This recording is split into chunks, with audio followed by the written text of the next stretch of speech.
Thank you guys for coming. I'm Francesco Berre. I'm a performance coach for the Xinjiang Flying Tigers, a basketball CBA team playing in China. And for those of you who don't know, Xinjiang in the far west of China, up north, it's a very beautiful province and the best Chinese food. You're not on the wrong place. We're going to talk about the e-sport and how it can change the future of our kids, improving their physical activity. I'm also an entrepreneur, as last year I found in Hong Kong a startup called LJQ Limited, which aimed to unify the video games world with the traditional sport world. And also the president of ExaBasket, the first sport association in the world that has video games inside its regulations. So interesting topic. How can we possibly use the e-sport to improve physical activity? So from a static activity, like playing video games, to a physical activity. Let's start to say e-sport is not a sport. I know there is a big debate around that. E-sport people are saying we are like the chess, we are like the golf players, but the truth is that at the moment, e-sport is not recognized as a sport. You can bring all the positive points, like it can be beneficial for our kids, it can make good money for them, but this is the truth, this is the fact, we cannot deny it.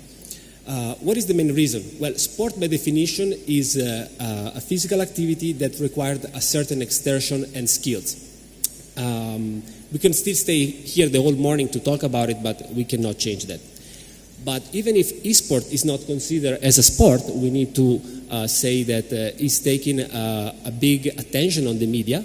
For example, in the United States, you can see the high school e-sports league, the National Association College e-sports, and also universities are giving away scholarship to student athletes to play for them. Riot Games recently have found a governing body for the NCAA after they decided to not support the framework eSport governance. In worldwide, British eSports for high school and colleges, in Norway and Finland, the eSport community is really present and is also recognized as an official sport from Finland Federation. Bachelor's degree, master's degrees in Russia, China, Finland, and UK. And in China, more than 900 universities has already an eSport program.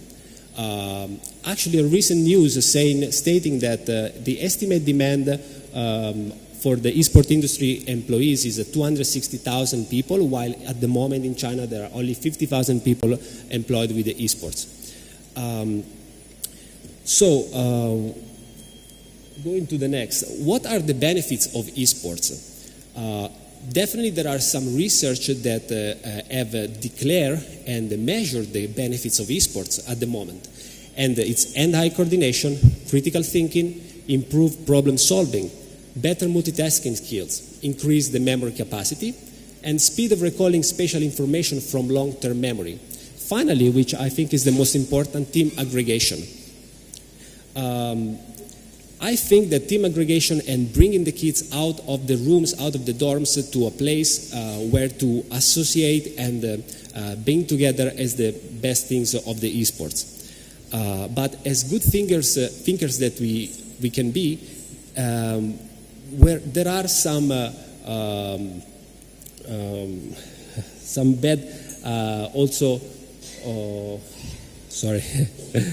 There are like some doubt about the esports. For example, the Mark Emmert, NCAA president, said that we know a lot of contact is hugely misogynistic. We know that some of the contact is really violent, and we don't particularly embrace games where the objective is to blow your opponent's head off. We know there are serious concerns about the health and wellness around those games. So when to investigate which are the concerns about these games, which are the health risks related to the overuse of video games, going from muscle pain, obesity, aggressive behavior, poor grade in school, eye problem, which was a big concern in China recently, affect overall performance and productivity, lack of energy, increased level of anxiety, increased level of depression, lack of vitamin D, sleep deprivation, attention problems, social isolation, confusion about reality and fiction, mobile game addiction, and finally, IGD, Internet Gaming Disorder. The scientific world and the research is not really helping on this because it seems like there is a lot of confusion. There are many research that state video games as negative, but recently there are also other research that are proving like the video games can be beneficial, especially for the cognitive of the young generation. But the truth is that the children now are exposed to the phone and technology before they can write their name with a pen. And this is a fact. We don't know what is going to happen in 20 or 50 years. For now, we know that an esports team train from Tuesday to Friday with games on Saturday and Sunday between the 8 and the 12 hours per day. And some of the players still going to play solo on Monday. I'm aware that top esports team, they have good training facilities, they have a nutritionist, they have a physical trainer, and they just have access to the gym. But what about all the other players? What about who is not professional? How can we go to a school director, to a parents' meeting and talking about esports while they are worried of the consequences that can affect their children?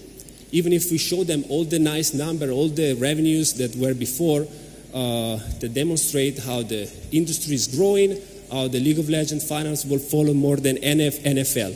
If we cannot demonstrate that the esport can be really beneficial for the health of the kids, it's really hard to reach the same level of the sports. What if we would be able to add physical activity to esports? What if we could unify the video games to the traditional sport? Which are the benefits of including a physical activity in a sedentary activity? First of all, reduce obesity risk, combat health conditions, disease like stroke, metabolic syndrome, high blood pressure, diabetes type 2, reduce depression, reduce anxiety, improve mood, boost level of energy, improve the quality of sleep, improve sexual life, produce serotonin hormone and dopamine, which are the hormone of happiness, improve self-esteem, and postpone osteoporosis. That is how we can enter in the school, transforming the esport from a co-educational sport to a real subject. We arrive finally to my story, that I will explain how I had this idea and how the esport is a sport, and how the school can choose to embrace a new way of promoting physical activity. So around 1 year ago, I was a performance coach for the Shenzhen Leopards, which is still a basketball team in Shenzhen. These are some of my players. I'm just short because I didn't have shoes. With the juniors, we always go play in tournaments around China. We were like in Shanxi. I don't remember the exact name of the city, but definitely it was not a good hotel. Maybe like a half-star hotel, not really good food, bad weather. So I was in a breaking point. And, the breaking point when you have your mind saying to you, run away, what are you doing here, get out, give up. And all this kind of message. Because I strongly believe that when you are in the breaking point, in the hard situation of your life, you also give the best of yourself to get stronger, to overcome that. And as Michael Bernabé will say, the pain push until the vision pull. So I was in my room and alone, I started meditating, visualizing, and some questions started to pop on my mind. How the sport is going to be in 20 years, in 50 years, in 100 years? Will be the same as it today? Will the basketball as we know it today still exist? How can we be so arrogant to think that the sport is not going to change? If you think in the past, also the Maya, I'm sure they didn't expect to end, or the black and white TV and the CD players didn't expect to finish when they were on top of their success. As Blockbuster going from the best company in the world to be almost bankruptcy. So, after asking me all these questions, I start to evaluate and made a kind of a new model of sport. And if you want, you can imagine also with me. Basically, you can imagine every high school or university basketball court, or even a playground or arena, big arena around the world that you're familiar with. The court is very similar to basketball, which inside there are 10 players playing what I have called hexa-basket. On the sideline, there's going to be 10 players competing in any multiplayer video game that you can imagine. So on the hexa-basket court, there will be 5-on-5 with the ball, while on the sideline of the court, there will be a 5-on-5 on the computer, mobile phone. The video games will have the possibility to influence live the things that are happening on the court, so that based on the video game results, the hexa-basket game will change. This will be possible thanks to our LJQ technology that will connect any multiplayer's device, any multiplayer's game to the court. I repeat it again, because I know it's not easy at the beginning. The video games players, through our technology, will influence the court in where the traditional sports players are playing. And doing so, it will change the response of their game. This will create a very fast and highly entertaining game, synergically influenced by the video games. In the mass distribution, in the school, university, you can imagine like at the end of every period, the people that were, the players that were playing on the court, they're gonna go on the video games. So everyone at the end of the game will play both game, the real game on the court and the mobile game on the screen. There are, of course, many different options that can modify what is happening on the court, as there are many different options of creating different sport. At this moment, we have already created the first association called hexa-basket in Switzerland, which, as I said before, in its official rules have the video games presence. The concept that I want you to understand is that a video game can be part of a sport event. It can actually be a real sport. Doing so, every school would have said something that is entertaining, is fun, is new, but also concerning about the health of the students. At LJQ, we've been working with my team and with my general manager, Ferdinando Minucci, on a clear goal. At this time, we have already completed the first two steps. So we have our multiplayer game called Hexa Game, which is connected to a basketball court. And we have the first federation called hexa-basket in Switzerland. The next step is going to be January 2020, the first hexa-basket event in Hong Kong. And after that, we're going to start with the in the Guangdong area, Shenzhen and Dongguan School, to the first trial project.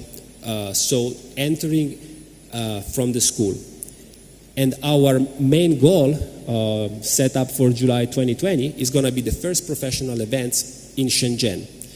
And in the first professional event, we're going to show the fully and the enormous potential of the hexa-basket. As not only 10 video gamers will have the chance to influence the game, but everyone with a phone. So it's a game changer. I think it's a sport revolution. Just imagine if you could participate with your phone to a real sport event. How differently would you engage with the team or that sport? Not only as a fan or spectator, but really as a player. Mika before was talking about the problem of engaging the 50 years old American following the sports. I think this can be a way to engage the people that also they're not so familiar with the esports, with the video game, in the moment that they can feel themselves part of a real game, it can be a game changer. I want to leave you with one quote of Elon Musk. The first step is to establish that something impossible, and then probability will occur. Thank you for your attention.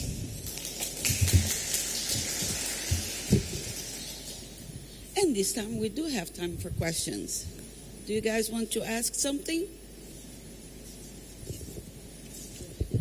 Okay, thanks for your speech.